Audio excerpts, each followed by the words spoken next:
Education is a mess. The wokeness and the trans issues and what leftists call critical theory get the most attention, but it's not even close to the fundamental sabotage that goes way back and has its roots in Germany, of all places. This is becoming a running gag on this channel. All kinds of important things can be traced back to this place. I will explain all of that in this video. If you stick around, please subscribe to this channel, like the video, comment, and share. And check out my ebook on old intelligence networks in Enlightenment and Communism. In books like this, from the Cold War era, this is called The Leipzig Connection, readers already got some rough ideas about how modern education, especially in the US, goes back to a German scientist named Wilhelm Wundt.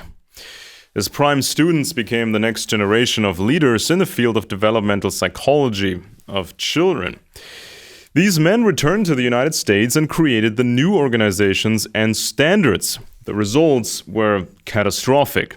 Many Americans never really learned how to read properly, and school became a miserable social experience, and socialism gradually became the underlying view on everything. We now know a lot more than what's in these old books. Before the 20th century, different countries had significant intelligence networks. It was not organized like in later times, with official names and budgets and headquarter buildings. If you were recruited back then, you had no idea how large the organization was, what alliances your bosses had beyond your own borders. Some very old aristocratic family clusters called Welfs, Wettins, and Reginarids had emphasized intelligence work and the enlargement of their families and science.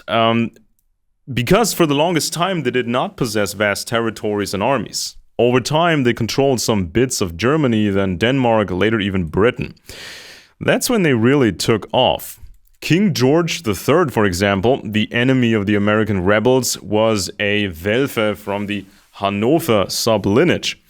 Obviously, these family clusters kept their intel networks on German soil active, and also built larger secret networks in the US, such as Skull and Bones. The Brits, or let's say the aristocrats, have a significant weird relationship with the Russians, and especially with communism. Part of this is standard infiltration, like with Lord Louis Mountbatten. You can find the video on this channel. It's called something like The Biggest Mole Inside NATO.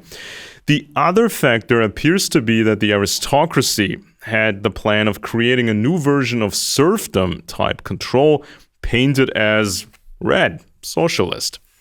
The old serfdom was outdated, and capitalism, elements of democracy, offered more opportunities for the British Empire. But modern science brought so many breakthroughs that a new socialist serfdom was theoretically possible. That's what these guys thought. Especially Skull and Bones is linked to the sabotage of the education system, but also other networks like it, especially connected to the universities. And it's no coincidence that the new system of developmental psychology came from a German scientist from old universities run by the aristocracy here. Now that brings us to Mr. Wilhelm Wundt. Mr. Wundt, with his big beard, studied at Tübingen University in Heidelberg in the mid-1850s. Okay, so this was a long time ago, and you can check the history of these institutions. It's very interesting. The United States at the time was roughly 80 years old. Psychology was not an established science at this point, at least not in public. His mentor was Hermann von Helmholtz, a mastermind of science. He was tied to several people from the Enlightenment movement in connection with the Order of the Illuminati, which was a front of aristocratic/British intelligence. A certain Johann Hebert had already worked on educational psychological concepts that Wilhelm Wundt then expanded on. They wanted to figure out how the mind works, how you can influence it. This science can be used for good purposes and bad purposes.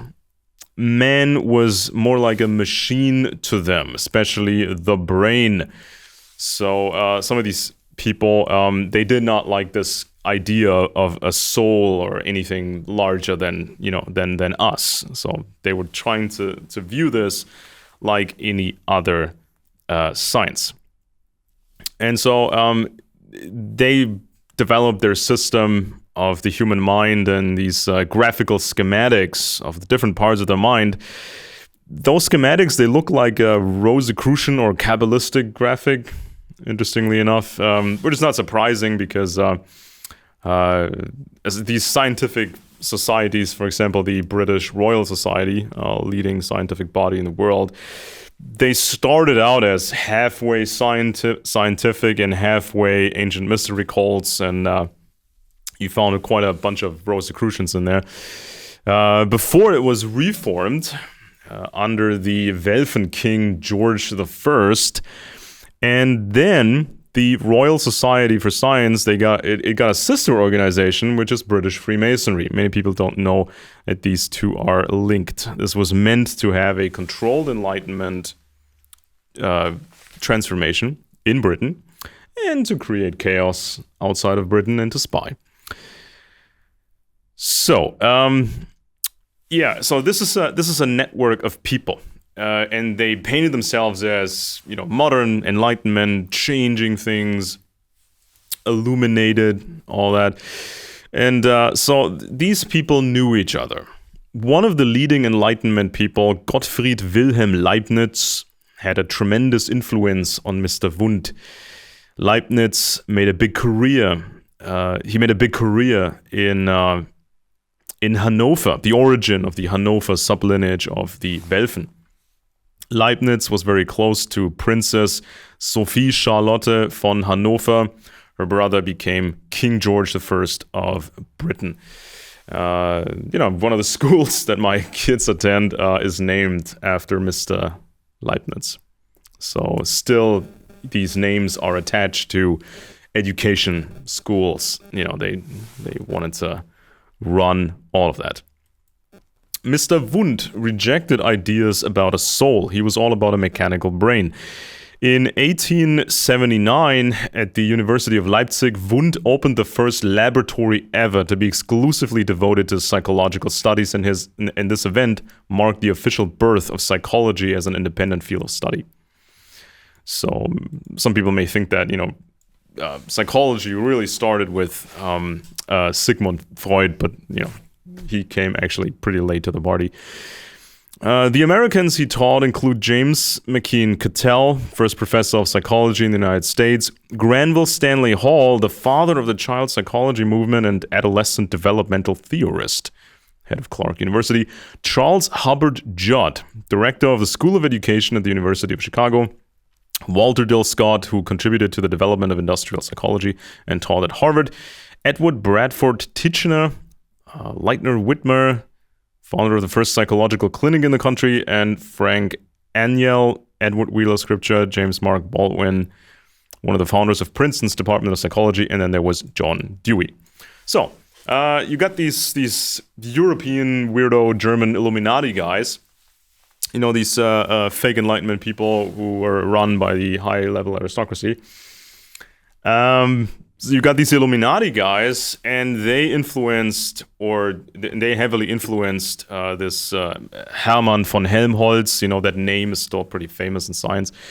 You can look that up. They influenced Helmholtz. Helmholtz became the mentor of Wilhelm Wundt, and the students, or the prime students of Wilhelm Wundt, they became the new generation of teachers and masters. They went back to the United States, and they created the new field of psychology and education. So that's how that went. So, John Dewey. 1899, Dewey was elected president of the American Psychological Association. He's one of the founders of the so-called New School, and they are about technocratic socialism. And then he put out this text. It was called Impressions of Soviet Russia and the Revolutionary World from 1929, a glowing travelogue from the USSR. Dewey's educational theories were presented in My Pedagogic Creed, The Primary Education Fetish, The School and Society, The Child and the Curriculum, Democracy and Education, Schools of Tomorrow. and so on and so forth. And you have to be careful with these texts because these guys, they use a vague language. It's meant to sound good. So they wanted this to sound agreeable so people don't become suspicious. But, if they are into technocracy and socialism and they like the Soviet Union, you should be careful. So they said the school itself is supposed to be a social institution through which social reform can and should take place. What does that mean? It sounds kind of fluffy and nice if you don't really pay attention. Dewey makes a strong case for the importance of education not only as a place to gain content knowledge, but also as a place to learn how to live. Really? Did the school system teach you how to live properly? No, it did not. Instead, for most people, school is fairly miserable. If you don't happen to be super handsome and sporty and whatnot and just popular, if you're not one of the few popular people, or super popular people, you have to attach yourself to these popular people, or your life can become pretty miserable and lonely. And there's some weird things that you pick up in school or that stay with you. So this is not what Dewey promised. His idea was, at least officially, preparing students to be reflective, autonomous, and ethical beings capable of arriving at social truths through critical and intersubjective discourse. Yeah, but who's managing the discourse? In 1939, Dewey was elected president of the League for Industrial Democracy, organization with the goal of educating college students about the labor movement. Student branch of the LID would later become Students for a Democratic Society. Oh my. Dewey was involved in the organization that eventually became the National Association for the Advancement of Colored People, sitting as an executive on the NAACP's early executive board. So these people, they want to run the children, they want to control the children, they want to control the political actions of the workers, and they also wanted to control minorities, and then just to have everybody hate each other. This was the main left-wing technique. So then you got the so-called New School for Social Research. The New School for Social Research was founded in 1919 by, among others, Charles Beard, John Dewey, James Harvey Robinson, and Thorstein Veblen. Thorstein Veblen was kind of a technocratic socialist, so he wanted socialism, but it's not supposed to be run just by bureaucrats, but instead by scientists and engineers. So at birth, you would get a specific ID card, and then you would enter the system at birth, and so you would keep this ID for the rest of your life, and so you become this number in the system, and the scientists would then decide what you would have to work, what do you get for it, and what the prices generally are of things, goods, and services. So when U.S. President Bill Clinton visited the Norwegian king at some point, Mr. Clinton was speaking positively about Thorstein Veblen. And there's also an interesting connection between these technocrats and the grandfather of Elon Musk. So you might want to check out that video on my channel.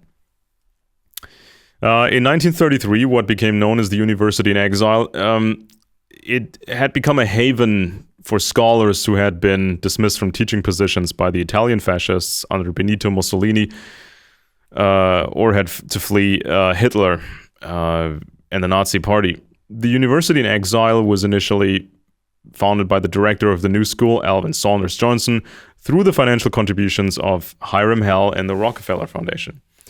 So, they started to collect some of these Jewish scientists that had been working in Germany So that was later used by the extreme right wing for the narrative that all of this science was just Jewish science, and that's why it's evil, because it's Jewish. So tying this into this false conspiracy narrative that's been going around for a long time, and you can find interesting discussions on this channel about who created modern conspiracy media. Well, short answer, it was intelligence agencies, especially the British intelligence services. They created conspiracy media, modern type, to destabilize target countries such as France and Germany and Austria.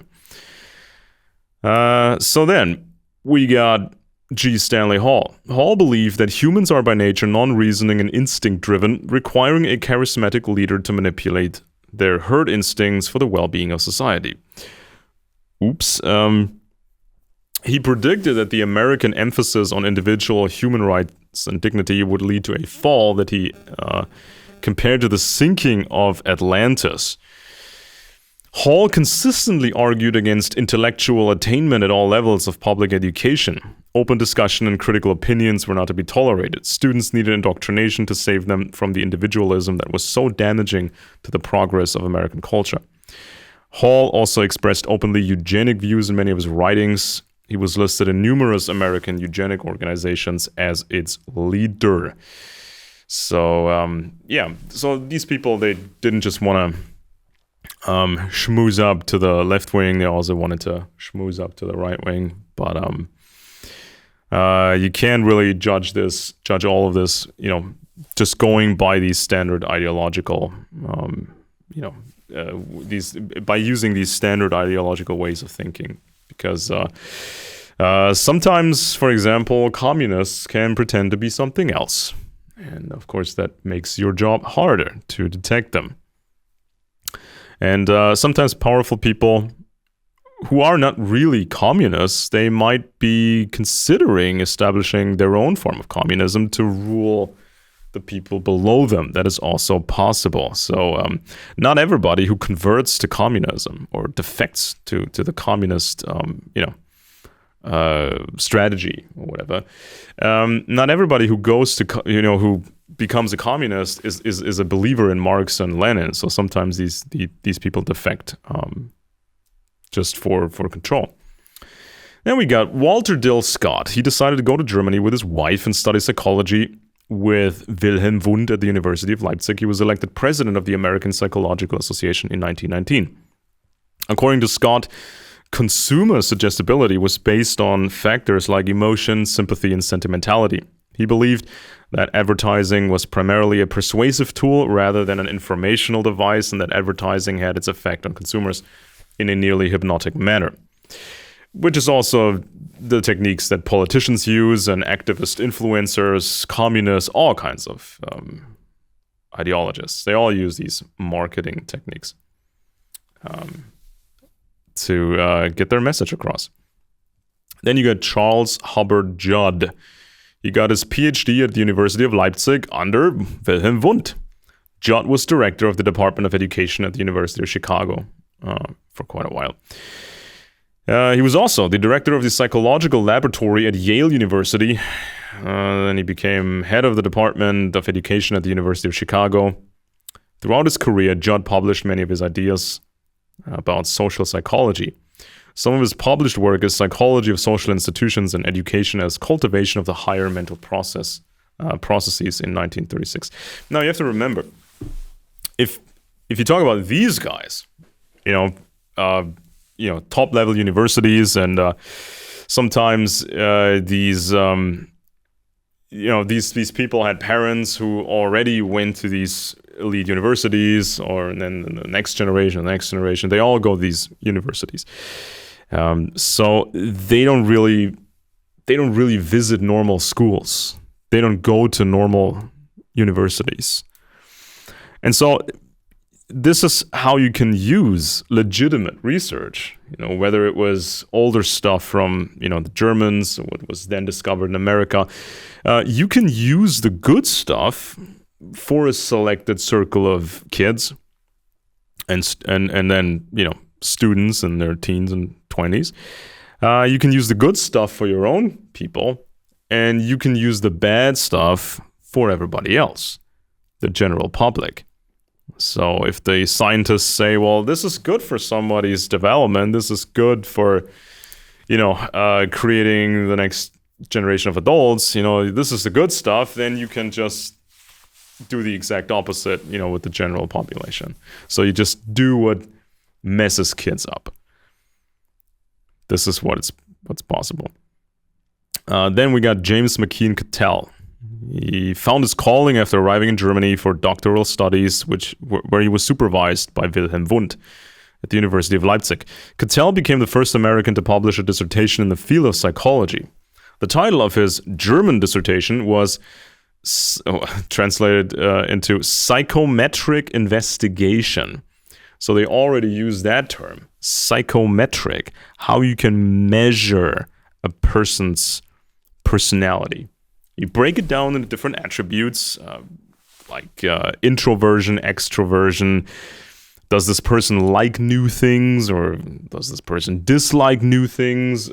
Does that person like to take risks or rather avoid risk? Is this person motivated by a goal to achieve, or more motivated by the fear of, some problem?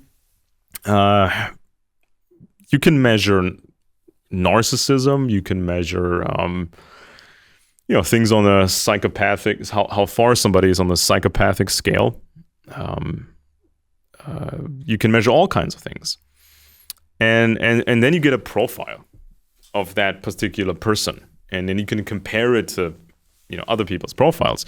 And you get certain groups, certain types, certain, almost cliches and stereotypes. And at some point, when you study these people's behaviors, you can start predicting their behavior. Psychometrics started out fairly simplistic, but then of course it was computerized, and you had the Simulmatics Corporation. There's an interesting book on that, where they used IBM computers at the time in the 1950s or late 1950s, and the programming language Fortran. And they couldn't yet process larger numbers of people, so they broke down the process. A leads to B, B leads to C. Why does this person vote that party and not the other party? And at some point, individuals and groups become predictable. You can predict their behavior. You can run simulations and see what kind of politics you can get away with. You can run different simulations with different attributes, and then you just, try to find a scenario that will be, be pleasant, and then you try to replicate that in the real world. This is the world of psychometrics and simulations. Then he was, Mr. McKean Cattell was appointed president of the American Psychological Association. Was also elected a member of the American Philosophical Society. In conclusion, it would be a mistake to think of psychology as fake science or overall as a conspiracy. Science is compartmented. Different findings can be used for good and bad. You can also classify some of these findings, and at a higher level of this scientific community, these different results can then be combined, and then people can decide what to do with it. So craving a return to medieval ways is also not a way to solve things. True anti-communism is based on counterintelligence. Primitive right-wing extremism is not real anti-communism. Standard conspiracy activism is also not real counterintelligence and anti-communism. Some scientists in the field of psychology had a Jewish background, but the classic conspiracy buff view on history is blatantly false. Not only was modern conspiracy media created by British intelligence to destabilize target countries such as France and Germany, but today, professional intelligence agencies like those from Russia, for example, employ psychologists to figure out how to create the most potent conspiracy narratives for a Western target audience. So, for example, the Russians the Chinese, they figure out who we are. They try to get as much data as they can. They steal a lot of data, even your medical data. What you like, what you buy, what you read, what you watch. They also try to steal your genetic data, if that's in any form available. If you're in a database or a sample has been analyzed at some point, for some reason they try to steal that as well, and they can, read into that. They can actually use that to figure out, your figure out your behavior, what your psyche is, what your mind is like. So then they can figure out what people fear in the West, what they want to hear, and they can then make specific versions of their propaganda targeted at different groups. So, for example, you have a group of, let's say, neurotic intellectuals with certain more attributes. You can, make you can tailor your propaganda to that audience. Then you may have an extroverted buff, conservative country type. Who's not neurotic at all. So a Christian guy. So you can target propaganda towards that guy. And this is what makes, the internet so dangerous, because it's all data-driven and it's all measured and it's all recorded. And so sometimes they know the target audience much better than the audience knows itself. So this is what's going on. So you should listen to programs such as this. You should read really good books on intelligence agencies and empires and how that all works. And that way, your behavior becomes literally unpredictable for these algorithms. And you start to become a player. Because at the end of the day, these different groups that want to control you, these backwards, old British-style networks, or these more modern-type leftist communist networks, whoever wants to control you, they can't do magic. They do try to find the smartest people and make these people work for them, and tell them it's all about the greater good. But you can read all kinds of stuff. You can take somebody's work and read it and get the most important stuff that took that author years or even decades to assemble. So you can use all kinds of advantages to get ahead in that game. And even most professional intelligence, service people, analysts and whatnot, they can't do magic. You can become a professional intelligence analyst or even a field agent. You can become an intelligence guy with an IQ of about 115 or maybe 117, 119. If you speak foreign languages and you have a certain robustness and you like to travel, or you just work hard and are disciplined and you just fit the pattern. You don't have to be able to do magic. So I firmly believe that the next real step for society and freedom and the next step is to have more people literate in these intelligence matters. This is how you can become a player. So get my ebook on old intelligence networks in Enlightenment and Communism. You will learn a lot more about the secrets and key weaknesses of communism, how Western societies were infiltrated.